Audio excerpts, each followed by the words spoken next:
ව්‍යාපාරයක් කරන කෙනෙක් විදියට මේ වෙලාවේ අඳුන ගන්න ඕන දේවල් තමයි පුද්ගල චර්යාවන් කියන එක. පුද්ගල චර්යාවන් ඉතාමත්ම වැදගත් ව්‍යවසායකට සහ ව්‍යාපාරයක් ඉස්සරහට කරගෙන යන්න. දැන් මේ ඇති වෙලා තියෙන ඉන්ධන අර්බුදයත් එක්ක මිනිසුන්ගේ චර්යාවන් මොන වගේ වෙයිද?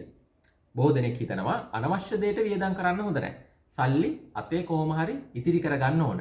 ඉස්සරහට මොනව වෙයිද දන්නේ නැහැ. මේ වගේ කාරණා හැම වෙලාවෙම මිනිස්සුන්ගේ හිතවල වැඩ කරන දේවල්.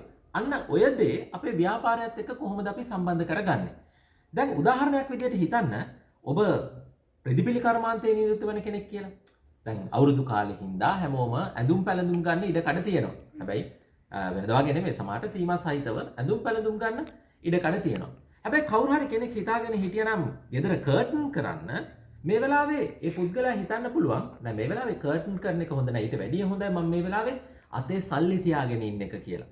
සමහර වෙලාවට ඔබ රස කැවිලි නිෂ්පාදනය කරන කෙනෙක් වෙන්න පුළුවන්. කැවුම් කෝකිස් ටිකක් විකිනේ. හැබැයි බූන්දි වගේ දෙයක් ගන්නකොට දෙසරයක් හිතනවා මම මේකට වියදම් කරනවද එහෙම නැත්නම් ඉස්සරහට එන සිටුේෂන් එකට මේ සල්ලි තියා ගන්නවද කියන එක. අන්න ඒ වගේ කාරණාත් එක්ක මිනිස්සුගේ බිහේවියර්ස් අපි අධ්‍යයනය කරන්න ඕන. ව්‍යවසායකයෙක්ගේ තියෙන වැදගත්ම කාරණාව තමයි ඒ බිහේවියර්ස්. ඒතර මම මේ කියපු කාරණාව ඔබේ නිෂ්පාදනයට ඔබ හදන දෙයට එහෙම නැත්නම් ඔබ දවසින් දවස නිර්මාණය කරන දෙයට එකතු කරගත්තොත් ඔබට හිතා ගන්න පුළුවන් ඔයාගේ ප්‍රොඩක්ෂන් එක වැඩි කරනවද එහෙම නැත්නම් ප්‍රොඩක්ෂන් එක අඩු කරනවද එහෙමත් නැත්නම් තියෙන ප්‍රොඩක්ෂන් එකෙන් සර්වයිව් වෙනවද කියන කාරණාව. ඒ වගේම පිටත ගොඩක් ණය තියෙනවා නම් එහෙම නැත්නම් පිටතින් සල්ලි එන්න ගොඩක් තියෙනවා නම් මේ දේවල් සෙටල් කරගෙන තමන්ගේ බිස්නස් එක සර්වයිව් කරගෙන යන එක එහෙම නැත්නම් මේක මට්ටමක තියාගෙන යන එක තමයි මේ වෙලාවේ කරන්න නුවණට උරුම දේ.